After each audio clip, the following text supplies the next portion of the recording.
Well, hello people, how are you doing?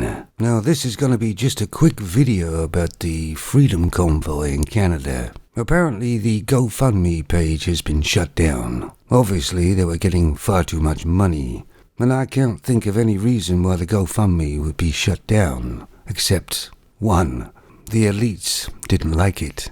And unfortunately GoFundMe has bent the knee. Yes, the powers that be obviously want to starve these freedom convoys. And I did hear they might be sending some people into these areas. And we saw this in America, they're called agitators. And we all know who their employer is, don't we? They're sending them in there to try and cause havoc and violence, so they can use that as an excuse to send in the military. And of course everybody knows it's just the Canadian people wanting their freedom. It's not a fringe group, is it?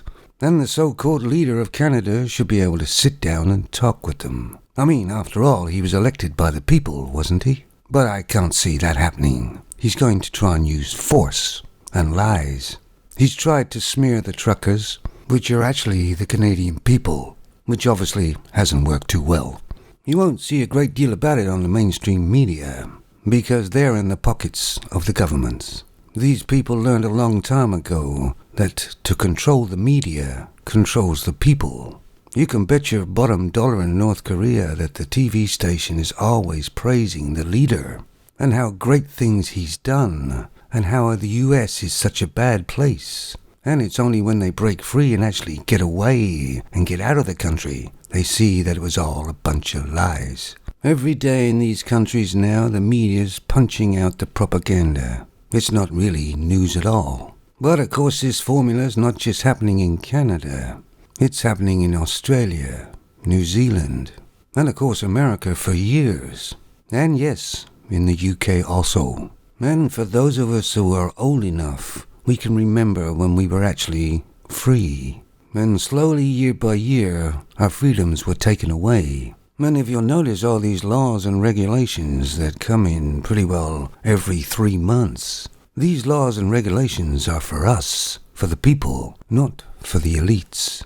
And it's all down to control. The Freedom Truckers of Canada have started to spark. Let's hope it turns into a very, very big fire.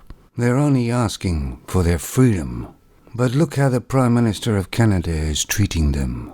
If you want to just see how corrupt governments have become, you only have to take a look at Canada, don't you? And if it's reached a country like Canada, it must have reached everywhere else as well. Not only have Canadians stood up to tyranny, they've done it in the coldest time of year. It really is cold there in Ottawa. Anyway, my heart and feelings go out to them, and I will try and help them in any way I can. Because really, they're all of us. Because we're all fighting for our freedoms. There is a great disturbance in the Force.